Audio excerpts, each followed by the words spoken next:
So this panel is titled Hindus and Human Rights. It's going to be moderated by Sree Iyer ji, so I request him to please come up. I request the panelists also to please come up as I call their names. Rahul Sur ji, Omendra Ratnu ji, Rahul Dewan ji, and Tahir Gora ji. Please do come up on the stage. Sree ji, I hand over the stage to you. Thank you. Our panelists are Rahul Sur, Omendra Ratnu, Rahul Dewan, and the one and only Tahir Gora. Give them a big hand, guys. You're going to really get a lot of fun here.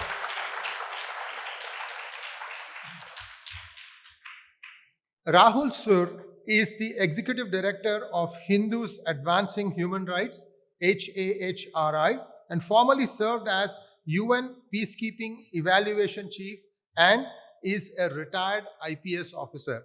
Rahulji, my grandson, when my daughter told me his initials are ACP, I said, that has a really nice ring to it. You know why?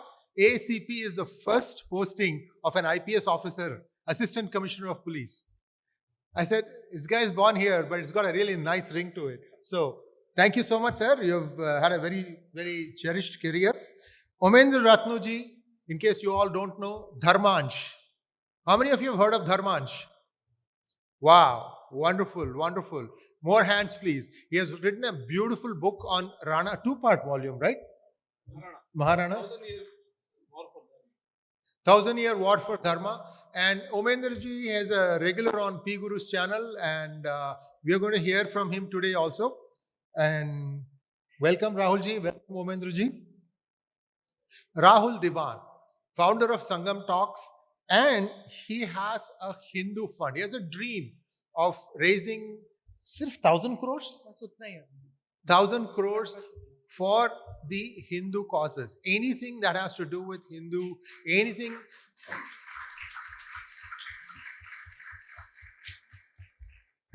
Anything that will further this, Sanatana Dharma. Sanatana means eternal. And Dharma has many meanings. And the way I saw that was Dharayati iti Dharma, one that flows. Eternal flow, that is Sanatana Dharma. And I'm hoping that you will not only hit 1,000 but 10,000. Best of luck. Lastly, TAG TV, TAG TV. How many of you have heard of TAG TV? Many more of you have to see this thing. Tahir Gora ji, what is A then for? A is my father's name. Oh, Aslam. So, yeah, now he goes by Tahir Gora Chawla. It has to do with the effect of his opening partner, Virender Sehwag. That is the other Tahir. Tahir Singh Fateh, who's no longer with us today. But the two of them used to combine and bring forth a very refreshing view about Sanatana Dharma. Both are from Pakistan, but they've settled in Canada. It used to be a great show, and I'm sure it's continuing to do wonderfully well. So you're going to hear from a wide range of panelists here today. Let's start with Rahul Surji. Rahul ji, why don't you go ahead first and talk to us a little bit about, and I'll give you the cue here, just give me 1 second. Avenues at the level of international organizations, including the UN, for projecting and protecting the human rights of Hindus. Thank you very much. I'm privileged to be given this opportunity, and I'm infinitely grateful to Infinity Foundation and to Rajiv ji for the immense work which he's done and for the intellectual path which he has blazed for all of us. In the time which I have on talking about protecting and projecting Hindus' human rights at the international level, I would like to start with my assessment and recommendation. The United Nations human rights system is vast, complex, bureaucratized, highly politicized, and from the point of view of Hindus, almost completely ineffective. Yet, at the same time, I propose to you that our engagement with this system is essential. Why should that be so? because this system has been weaponized and taken over by people who do not mean us well.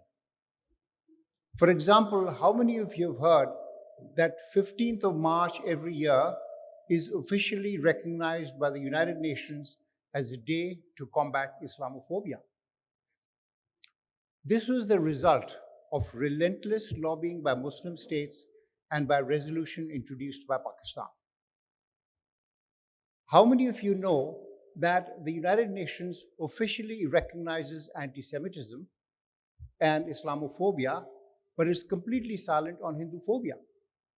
And that the United Nations Secretary General, the highest official, every year wishes Muslims all over the world happy Eid without a mention of the followers of any other religion. Therefore, why should we participate in this when it has been so taken over? And what are the specifics which you should know, which I want to impart you very skeletal information about what the system is. The UN human rights system is headed by the Office of Human Rights, which is based in Geneva, and it operates under what is called the treaty-based system and the charter-based system. The human rights treaties are ones who are, their implementation is managed by committees of experts. For example, there is a Committee on Human Rights and there is a Committee on the Elimination of All Forms of Discrimination Against Women. In the Human Rights Council, there is something called the complaints procedure, and this is essential for us, which allows anybody in the world to launch a complaint of human rights violation against any of the 193 countries of the world. And this is a procedure of which we have utilized, and I'd like to tell you more about it. That is one level, that is in the UN level. The second is international human rights, non-governmental organizations like Amnesty International and Human Rights Watch. These are enormously influential and at the same time not used by Hindus at all. The third is Europe and the United States. Europe, which gives out annual reports on what they consider to be human rights violations around the world, and the United States also, through its United States Commission on International Religious Freedom, feels free to pronounce itself on the state of human rights around the world. Now, unfortunately, we Hindus are largely conspicuous by our absence. And therefore, this is something which we need to modify. Just as Rajiv Malhotra ji made us aware of problems, of issues, of battles, of stakes which were being fought and would not have been challenged if he had not stepped into the realm, I want to make you aware that this is an area in which we must fight collectively. It is time for us to come out of a Hindu bubble. It is time for us to fight together, a sentiment which has been voiced repeatedly by the panelists before me, which I thoroughly recommend and heartily approve of. Thank you. Thank you so much, Rahul ji. So each panelist is going to spend about 3 minutes explaining their topic first. Then I may have a quick question or two for them. Then they come back and they talk to us about how they would go about addressing these challenges. Again, a round of 3 minutes each. And then after that, about 10 minutes for questions. Hopefully, we are going to be able to do that. And those of you who may have some questions, feel free to raise your hand and we'll try to take those also. Next guest is Dr. Omendra Ratnu. He's a surgeon. And the first time he came on my channel, I had asked him, Omi bhai, you are a surgeon. You are, doing this intricate connecting nerves and stuff like that. What made you take up the cause of the poor tribes of Hindu tribes who are stuck in Pakistan and Bangladesh? And I will let him answer this question. But Omendra ji, how is it going in terms of trying to find more homes in India for all these refugees stuck in Pakistan? How is it going? It's going pretty bad because of the indifference of the Hindu Samaj. We are largely ignorant of what's happening in Pakistan, and like Bangladesh, it's happening right in front of us, and as if Bangladesh is on Mars. not one single statement from any responsible Hindu organization that this genocide of Hindus in Pakistan and Bangladesh has to stop. So when we are not even able to recognize the disease, how are we going to cure it? Solution: saving Sanatan Hindu Dharma from the breaking India forces cannot be a part-time job. It is a full-time 24/7 job for which we need bright, committed, talented Sanatani young boys and girls. How is the money going to come? This whole survival battle cannot be episodic, it has to be Shashvat, because Devaso Sangram is eternal. We only have the luxury to choose which side we are on. Our next speaker is Rahul Dewan. I already introduced you to him as the person who's trying to collect 1,000 crores for Hindu causes. Rahulji, let's start with that, and then we can continue on to your journey as a Hindu missionary. I mean, think about it, right? Who was a missionary? Their mission was to spread Christianity across the world. Now, Rahulji has undertaken upon himself to become a Hindu missionary. Over to you, Rahulji. Sorry, thank you. I'll clarify that. It's not me who's wanting to become a missionary, but I am after making Hinduism missionary again. We were always a religion which spread outwards. We were in the Middle East. We were converting all of Southeast Asia. I don't know when this thought that whoever is born a Hindu remains a Hindu and nobody else outside. I don't know when that seeped into our religion. So my mission is to change that, and I'll talk about this in just a minute. Why is this important? The context of Hindu challenges in US versus in India are very different. So see whatever I say in that context. You have to worry about swastika and your children identifying themselves as non-Hindus, for example. I'm not discounting any of those challenges, but perhaps in India, like Omi just said, we face an existential crisis. In my view, we are heading towards a civil war and perhaps another imminent partition. Whenever I've talked about this over last many years, actually, with people in the Sangh, for example, all I find is tremendous anger that we will never let this happen. When I ask a follow-up question, how, I'm sorry to say, but without wanting to criticize and so on and so forth, but I always end up getting very ambivalent answers. No clarity, for instance. I've been, so I'll come to this point itself of the Sangh, for example, and just to stay on the context. PFI, a few years ago, PFI is the Popular Front of India. It's an Islamist organization, now banned in India. I think, if I'm not wrong, before this was the Indian Mujahideen, which transformed itself into PFI. Now they have a political arm called SDPI, which is actually a recognized political party in India and stands for elections in Hyderabad and Kerala. PFI has a clear paper of converting India into an Islamic state by 2047. It's public. In March 2023, the NIA actually, had a charge sheet, and they were, I think, 200 of them or some number were finally sentenced in court because of this NIA pursuit and because of the specific paper of Islamizing India. What do we have? What is our vision? Our vision is the Viksit Bharat. So I ask myself that, is that enough, having $13,000 per capita? Would that be enough in 2047? When I ask, and I've had conversations with senior leadership at VHP, I've been running Sangram Talks since 2016. 900 people, scholars, activists have spoken on the platform.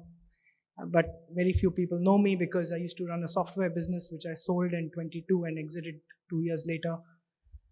So it's only recently I've started coming in conversations like this. I used to hide myself behind being in the back end. But I've spoken to a lot of VHP, RSS people.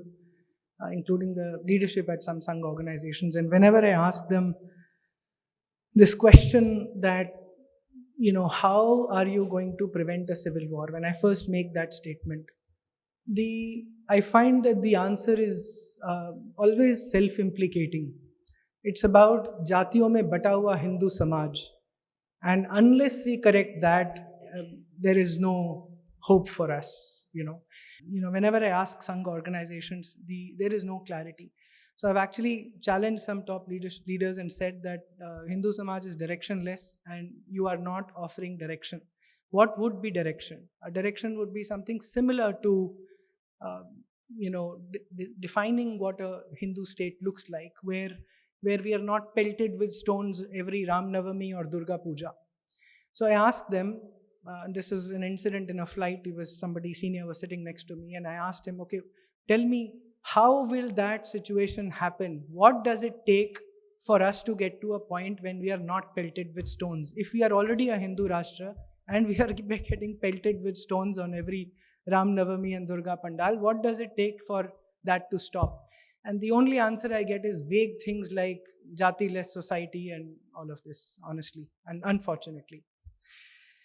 So the answer I've found for myself in my head is that we have to become a missionary religion and stop being sankuchit and koop mandoop, if you like, koop mandoop, and we actually have to go out and convert. I was at one event in Delhi with Rajiv ji organized, and I blurted out the same conversation about missionary Hinduism, and Rajiv ji gave a very nice incident. One big ashram in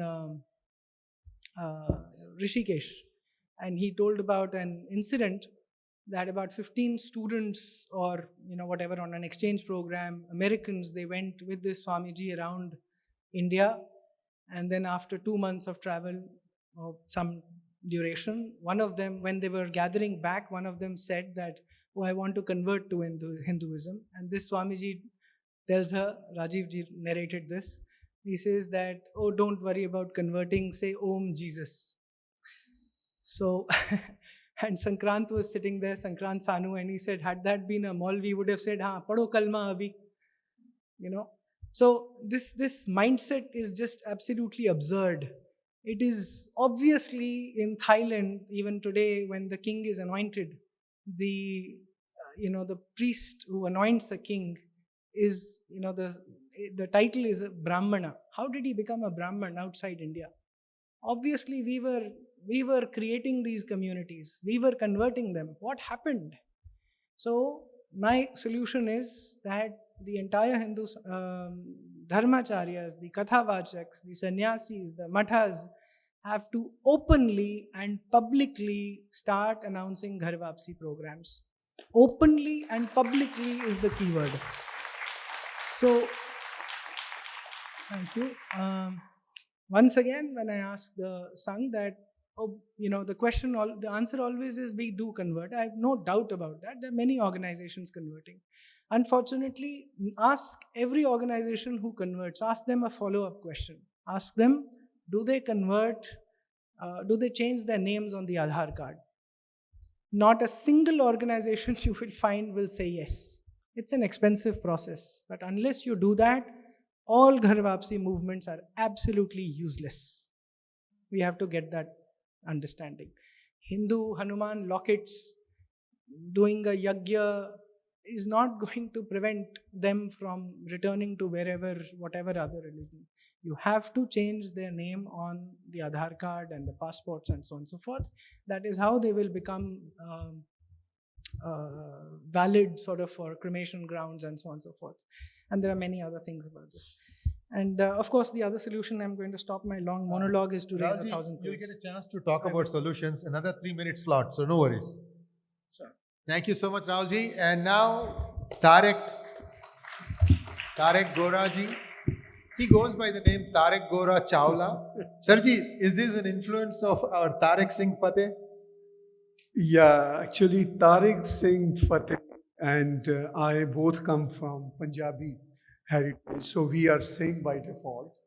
We are sons of soil. We are Khatris. Yes. And Chawla is the last name used by my many friends as well as relatives. My pupa, what we call Puppy's husband, his shop was Narula Cloth Shop, and his name was, after, of course, conversion, Muhammad Narula. And so we all come from Bharti background. Some got converted into Islam, some got converted into Christianity. So our civilization, our dharma is Hinduism. Hinduism, as you all know, is kind of a different name from its ancient origin. Anyhow, these are the things we can talk separately. So, first of all, I would like to thank Rajiv Malhotra ji for including me as well in this wonderful, wonderful discussion. And also, I congratulate Rajiv Malhotra ji for creating and establishing a legacy. And we all, of course, can work on this legacy now to further Rajiv Malhotra ji's narrative to rest of the world. I'll speak about those lines maybe in the end. But first, let me share with you in 3 minutes about my story and my sort of a struggle. So, by the way, I'm Tahir Gora Chawla. I was born in Gangaram Hospital in Lord Ram City, Lahore. I spent my early childhood in Lord Ram's another city, Kasur, at the border of Khemkaran. Later, I lived in Krishnanagar, Lahore, and studied from Dayal Singh College. I spent countless evenings in tea houses around Jain Mandir and Lakshmi Chowk. This was Lahore, and this is a Lahore, a city of temples and gurdwaras, a center of Hindu civilization. However, I was unable to find any Hindu in that center of Hindu civilization. I was told by my uncles and elders that there were hardly any Muslim in old Lahore before partition. As a young short story writer in early 1980s, I looked for mandirs, gurdwaras, Hindus and Sikhs to write stories about their ordeals, but unable to find any Hindu. I hardly found few Sikh families around Dera Sahib Gurdwara.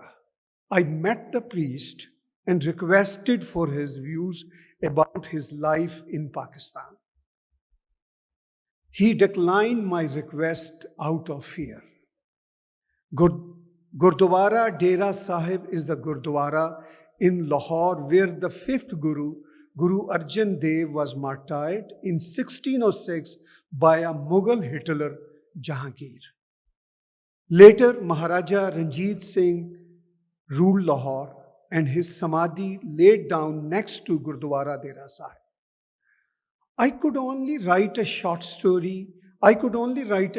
essay on that part, but could not write a real story on ordeals of Hindus in Lahore. I could not find a Hindu in a real Hindu city. However, I could see Hindu architect across mahallas in Lahore, but could not find a single Hindu there. I always pondered why were my school books full of hatred towards Hindus, since there was not a single Hindu around me. I always felt very hurt and humiliated. One day I realized that I was that Hindu I was in search of going for so long. I was a Hindu born in Hindu faith. I am a Hindu born in Muslim faith. I assumed the role of that Hindu in Lahore who was living alone in hundreds of thousands Hindu homes that were left behind. Either their original occupants fled away, or many original occupants got martyred by the invaders. Then I started writing a story on myself with the title A Hindustani Born in Pakistan. I discussed a lot about human rights abuses of Lahori Hindus in my book. Documentaries, shows, and broadcast, I could not complete that story in Lahore and was forced to leave to former Soviet Union and then to Canada. That story is still traveling with me. I was so thrilled to meet and live with so many Hindus in Canada whom I could not find in their and mine Lord Ram city, Lahore.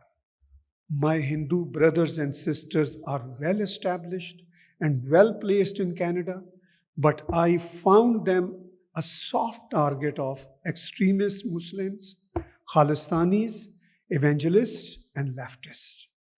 My Hindu brothers and sisters are shy in terms of defending and projecting themselves. But I was already hurt and humiliated. I took self claim responsibility to show mirrors to South Asian Muslims about their Hindu ancestry. And I took the path to negotiate or confront those Islamists, Khalistanis. By the way, what my brother Sukhi Chahal defined Khalistanis, basically I agree with that definition. Khalistanis are in fact the pure people who like to work harmoniously with the rest of the world, but unfortunately, these Khalistanis, whom they call themselves Khalistanis, are not even Khalistanis as well. Dear brothers and sisters, it's a lifelong commitment and a struggle. This struggle is like a movement that shall continue through generations and forever. So let's be tactful in our struggle and movement strategically. So these are the basic few introductory remarks I shared with all of you. When it comes to talk about solution, I may have a few more things to share with you, but right in the end, in this introductory note, I would say what Rajiv Malhotra ji's book says here, bringing Indian wisdom to American schools. We lack narrative, and we need to bring narrative not just to American schools. We are very harmonious community. We love America, we love Canada, we love rest of the world, but our narrative is very weak. We need to work on our narrative. We cannot rely on others' institutions. We have to create our own institutions to work harmoniously with the rest of the world. Thank you very much. Thank you so much, Tarakji. Rahul Surji, just one question for you, sir. Why is India not doing an equivalent of USCIRF, Indian something something for international religious freedom, and lay bare? India knows. India has all the data about all the countries, how they treat their minorities. Why doesn't India do that? So I think, after 9/11 happened, somebody said, why did it happen? And they said it was a failure of imagination. And I think that this is a prime example of a failure of imagination, because there is nothing stopping us from doing that, as to your question. I just wanted to tell you that we have filed a complaint, a formal legal complaint with the United Nations Human Rights Council on the drip genocide of Hindus, Christians, and Sikhs in Pakistan. And I'm very, very honored to say that many of you, and on the stage, warriors like Dr. Omendra Ratnu, Rahul Dewan, Vibhuti ji, Mohinder Gulati ji, Hindu America Foundation, Kona, all these have come together. It was a Hindu Pact initiative, but they've come together. So therefore, the basic point which I'm trying to make before you is that there are endless possibilities of us exerting ourselves in a data-based manner in the United Nations when we come to know the instruments, the procedures, and the mentality. If we say Vasudhaiva Kutumbakam, that is the whole world may flourish, etc., etc., frankly speaking, we have to get out of our Hindu bubble. Nobody gives a damn about us praising ourselves.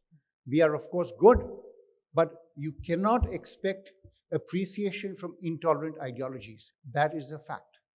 And nor can you expect people amongst us who are touched by the leftist philosophy to be amongst your side. They are not. They have gone over to the other side. But the answer to you is that is there anything why we are not done? It is a failure of imagination. We had written to the Prime Minister on, and again, I'm honored to say the letter was signed by many people. It was on Bangladesh, in which we had suggested that the Indian government should have a website with the atrocities committed on Bangladeshi Hindus in real time. It is not something which is not something which is done in secret, done between diplomats and diplomats. If there is the website of the government of India which shows the atrocities out there, that is the whole world is watching Bangladesh. And it was sent through I personally went and gave it to the ambassador, the Indian ambassador to the Prime Minister, the permanent representative. So it is a failure of the imagination.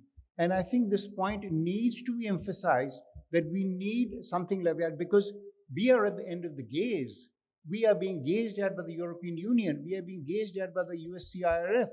And there is literally no country in the world which has managed its incredible diversity, linguistic, religious, culinary, better than us.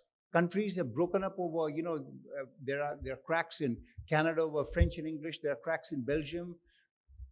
So therefore, I think it is a failure of the imagination. We, all of us, need to exert this point that we need to have something analogous. Thank you. I'm looking at the run-up to these Canadian elections.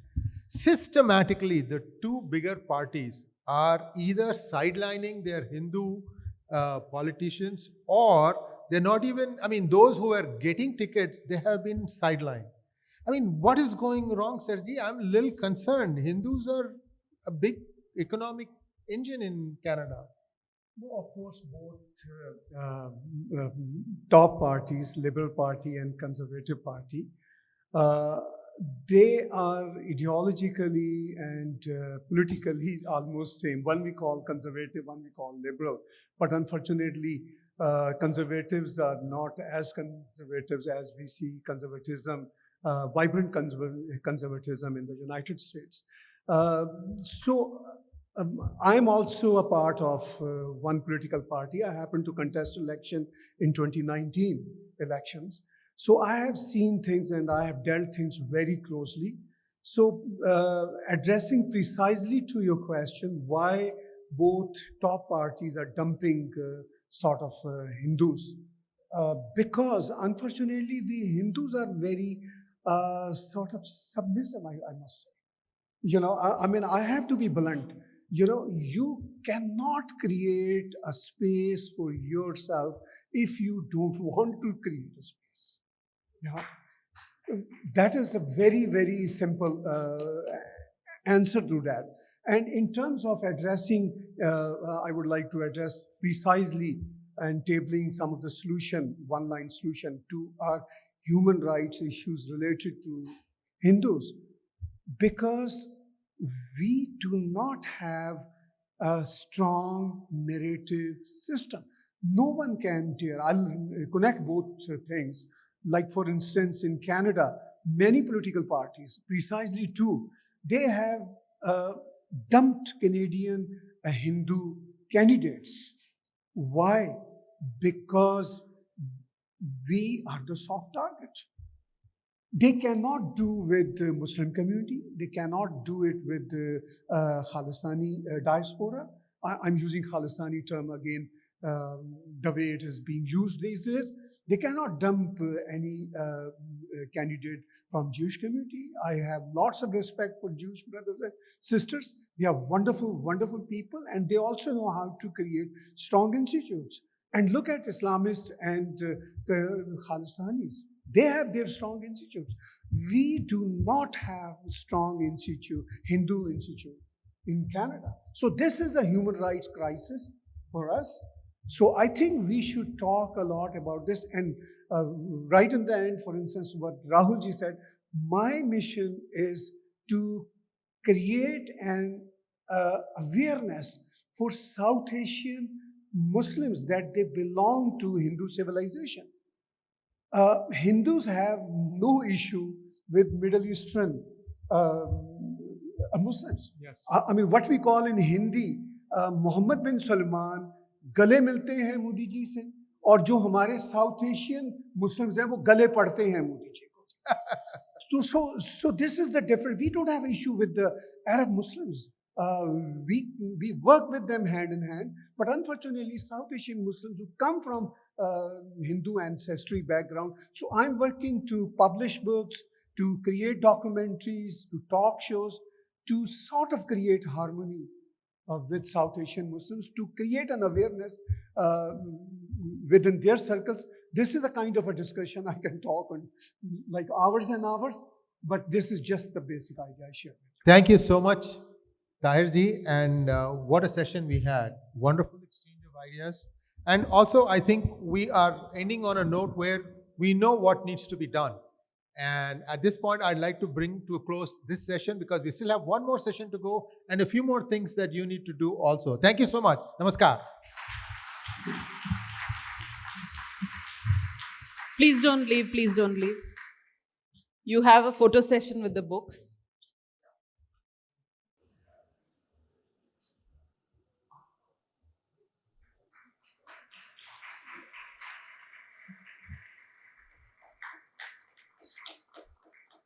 I request Nagesh Bhandari ji to honor our panelists with a token of our appreciation.